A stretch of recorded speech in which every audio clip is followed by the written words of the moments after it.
Honorable MD Sir Namaka, I, DC Singh, General Secretary, CWC Retired Staff Welfare Association, humbly present this representation before you. Among us are those who have devoted 35 to 40 years of their lives to this institution. With dedication, honesty, and hard work, we have built this organization with every drop of our sweat. However, it is painful to state that even after retirement, we are not receiving our rightful entitlements, which fall under our human rights, social security, and the principles of justice. We continue to face harassment, indifference, and discriminatory treatment. With both pain and hope, a nationwide delegation of the CWC Retired Staff Welfare Association will be meeting you on the 3rd of December 2025 at 9 a.m. at the Warehousing Bhavan, Hauskas, New Delhi. MD Sir, we have already sent all our issues to you through email and speed post.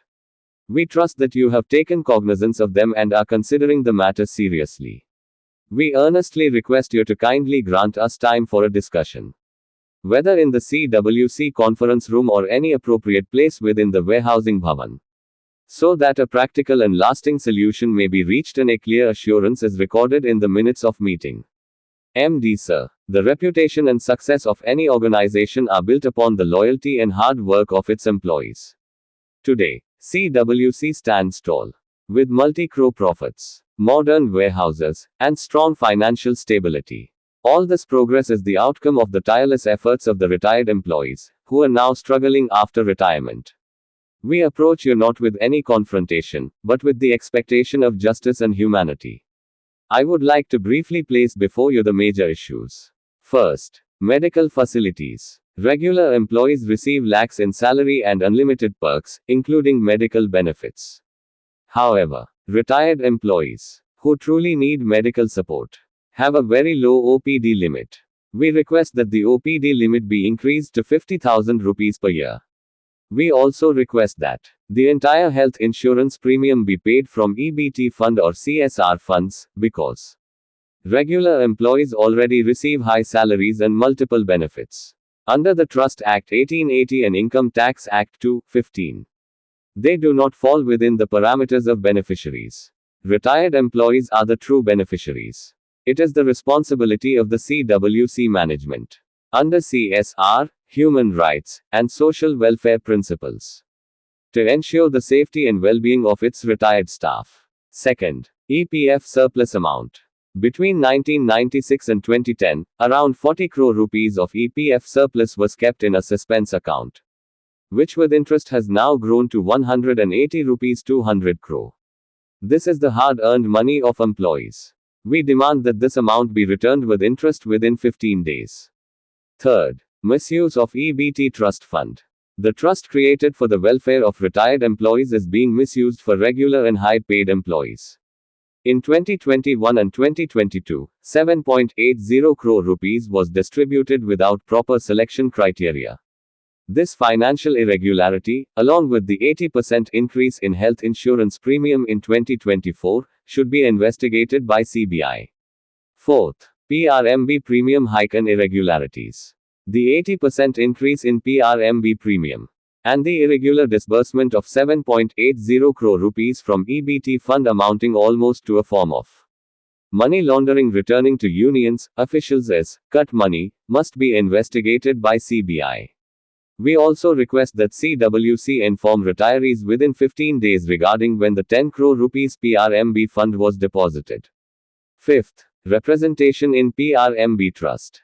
The nominee of the union leader in the PRMB trust should be replaced by a nominee from the Retired Staff Welfare Association, ensuring fairness and transparency. This will prevent irregularities such as the 2024 premium hike. Sixth, pension and financial relief. Retired employees of CWC still do not receive any scheme, OPS, NPS, UPS. The gratuity limit should be made 20 lakh rupees from 2016, as implemented by other PSUs. Seventh, accountability of officers. The Director, Personnel, acknowledged on the 11th of March 2024 and the 12th of March 2024 that CO and many ROS establishment section officials do not know the CWC rules and regulations, causing unnecessary harassment to retirees. Strict action should be taken against such officials. And retired staff matters must be handled sensitively. 8. Pending payments. Hundreds of retired employees have OPD claims for 2025-26 pending for months. They should be cleared within 15 days. Retired employees who have not received 40,000 rupees or 60,000 rupees from EBT must be paid immediately. 9th. FR Mobile System for Life Certificate System. A face recognition mobile app should be introduced for life certificates, so that elderly and women retirees do not have to visit offices. 10th. Increment for retired employees. If deputation staff, who are not considered CWC employees under EBT rules, can be given an increment, then all retired staff who served 35 plus years should also be given one increment, approximately 1 lakh rupees per person. 11th. Old pension scheme in court matters. In the 2004 High Court case, CWC did not inform the court about the 40 crore rupees EPF surplus, nor that the 10 crore rupees government loan, as per Pension Draft 1996, would not be required. Similarly, in the 2007 contempt case, CWC misled the court, presenting a new draft approved by a union leader to bypass the old pension scheme pending Draft Order 1996. Despite the surplus, CWC implemented the new scheme in 2013 and recovered EPF again from employees. The deal between CWC management and the union leader must be investigated along with the PRMB and EBT irregularities under CBI. 12th. Redressal of complaints. All long pending complaints and representations submitted via email or post to Ho and Ross must be resolved within 15 days. 13th. Justice for victimized employees. Those falsely implicated in storage loss cases or penalized through manipulated records and union management collusion should be provided. Comparative review, as done for union-linked officials. Equal and fair decisions. Compensation and justice. 14th. Respect and participation. A retirees' meet should be held every year at Ho and Ross. 15th. A retired employees coordination committee should be formed, with representation from management, association, union. This will ensure active involvement of retirees in policy making. MD Sir, our demands are neither political nor irrational. They are simply demands for justice, empathy, and equality. We have given the best years of our lives to this organization. Now we seek the respect and rights that we genuinely deserve.